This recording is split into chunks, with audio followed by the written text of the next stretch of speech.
الحمد لله وحده والصلاة والسلام على من لا نبي بعد ما بعد. أعوذ بالله من الشيطان الرجيم. بسم الله الرحمن الرحيم. نون والقلم وما يسطرون. صدق الله العظيم. د ټولو نه مخکې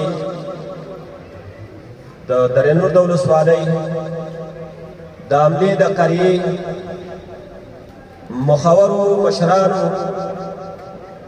نوجوانانو چې دا ستاسې د دغې لیسې نن د جوزا 14 تاریخ د 12مانو د فارغانو د غونډې په مناسبت موږ تاسو ته تکلیف او زحمت هم درکړی دی چې په دغې جمله کې د درېنور د ولسوالۍ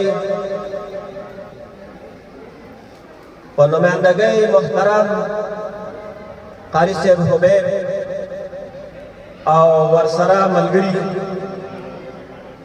او همدارنګې د امنیت ملي له طرف نه د هغې په نمایندګۍ نظامي صاحب او ورسره ملګري او زموږ د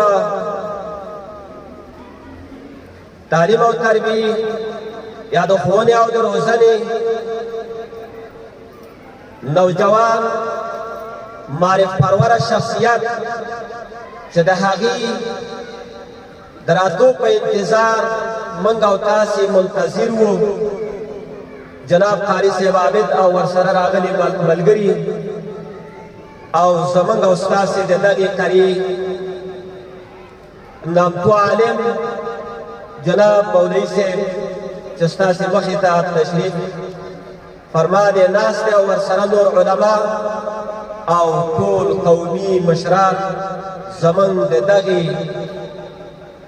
لیسې د ادارې اراکینو له طرفه ټولو ته ښه راغلاست. هر کله راشئ، ستاسې راتلل زموږ د دغې لیسې دپاره د الله جل جلاله د سعادت ذریعه وګرځولی کړي. په خیر راشئ، هر کله راشئ، ستاسې قدمونه او زموږ د سترګو لیمې. محترمو، د غونډې اجنډا چې دا یو مختصره غونډه ده، په دغې غونډه کې زه بیان او خبرې کول نه غواړم. اگر که مختصر الفاظ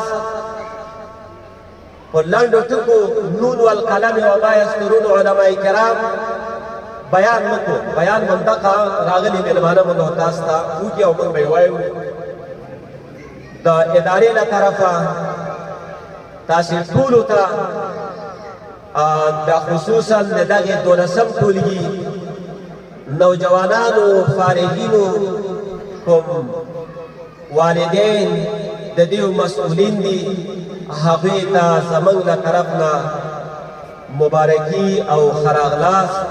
بیا ټولو ته عموما په خیر راشئ، هر کله راشئ او ستاسې راتلل د الله رب العزت د دغې لیسې د سعادت لپاره د الله ذریعه وګرځول کړي. وما علینا الا البلاغ.